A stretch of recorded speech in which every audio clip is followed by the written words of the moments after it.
Hey, what's good, YouTube? J. the Jamo, left hand side, Sony Smartwatch 3 from 2015, I believe.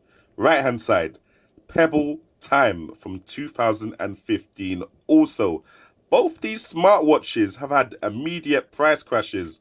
The Sony, is 2 years old, obviously, and Sony have officially said, look, we are not updating the watch anymore. It's not going to get that brand new Android Wear 2.0. So all of a sudden, people have been like, nah, it's a dead watch now. What you see is what you get. With the Pebble, Pebble obviously got acquired by Fitbit, and they're not really sure, how much they're going to update the watch past 2017.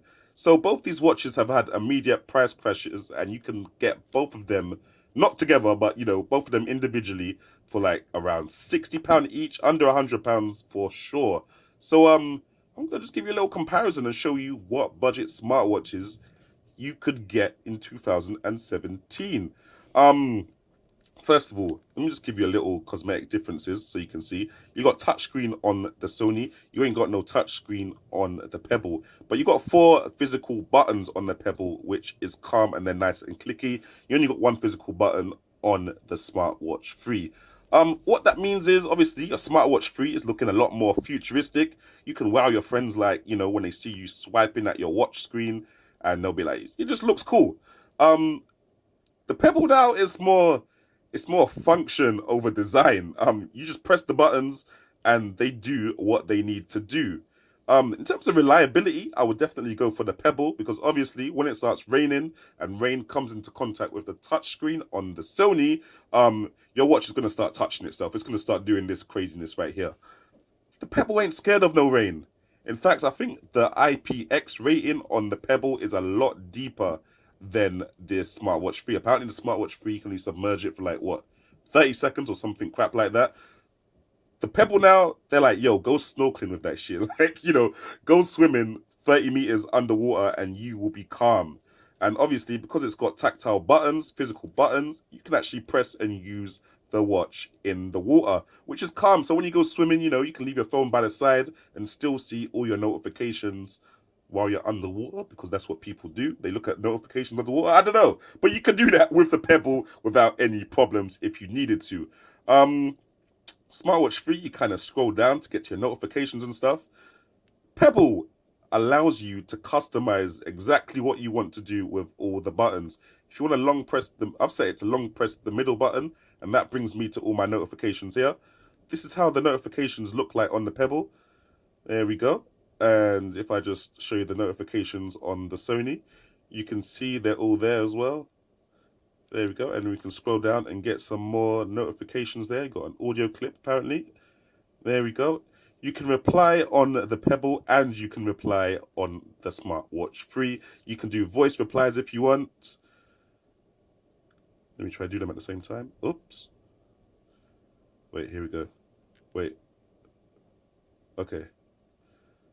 No, go back. Go back. See, I can't deal with this touchscreen crap. Go back. X. No, not... Oh, who said... Oh, my gosh. What time is it?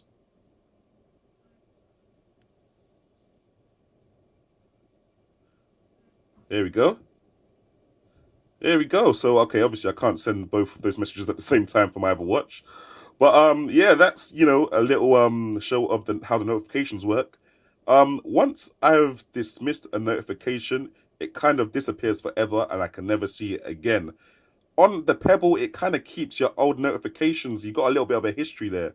So if you want to keep that history and know what you've already replied to, you can do that. Or if you want to clear all your history, you can do that as well, which is quite cool. Um, on the Sony though, you can actually start a voice, command to get it to do stuff like send a message or send a WhatsApp or send a Hangout.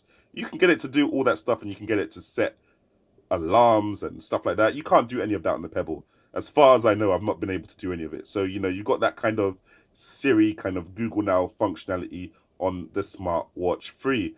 One thing I do know as well is that the Smartwatch 3 seems to have this kind of aggressive return to home screen if you've not touched it for a while. So, you know, without touching it now, it's probably going to go back to the home screen for a second. So it could do that while you're reading something, which is kind of annoying. But whereas with the Pebble, it will literally stay on whatever screen you leave it on. So if you want to leave it on a timer and look at your performance while the timer's going, it will stay on that timer. Whereas if you go into the timer on here now, where is the timer on this thing anyway? I'm not too sure. But yeah, when you want to go to the timer on here, there we go. You can set your timer and stuff like that. Go to the timer and it will go back to the home screen eventually, which is kind of annoying. But, you know, just a little niggle that I just clocked. Go down, got your notifications. I mean, not notifications, your like quick settings bar, whatever it is. Settings menu. There you go. You got all them settings there. And likewise, you got the settings on the Pebble too. Let me just go into that. Where's the settings on the Pebble? So you got kind of the same settings, you know, watch faces, you can change all those. You can change all that crap. Vibrations on the Pebble are more HD. And what I mean by more HD is you can get more different vibration patterns. So I can get like a Mario theme tune where it literally goes do do do do and in a vibration. Like, okay, that was a bad Mario kind of, you know. You get what I mean anyway. You could do that with the vibrations on the Pebble. With the Smartwatch 3, it's just a standard vibration for whatever kind of notification you get. So I've set the Pebble to like vibrate twice if it's a message notification and to do a long vibrate if I'm getting calls. With the Smartwatch 3, I don't know whether I'm being called or whether it's just a message. So I have to look at the watch and see what's really going down. But yeah, apart from that, both quite decent watches. The obvious deal breaker to most people will be battery life, which in the Pebble is 5 to 7 days, and in the Sony Smartwatch 3 it's about 2 days. If you can be bothered to, you know, charge your watch all the time, then go for the Smartwatch 3 because you've got a lot more features and you've got that touch screen. But if you just want that simple functionality, you just want the smartwatch to work, you just want to get all your notifications, and maybe you want to swim and look at your notifications underwater. Maybe you're weird like that.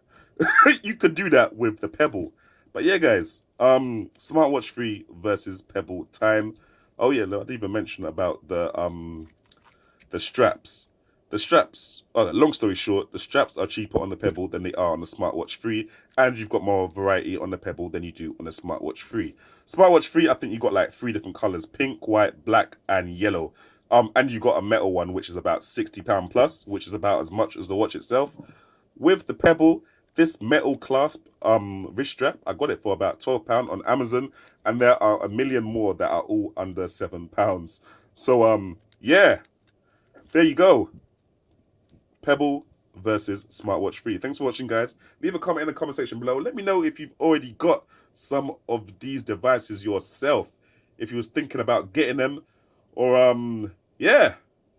If you know how to get Android Wear 2.0 on the Smartwatch 3, let man know. Jamo out.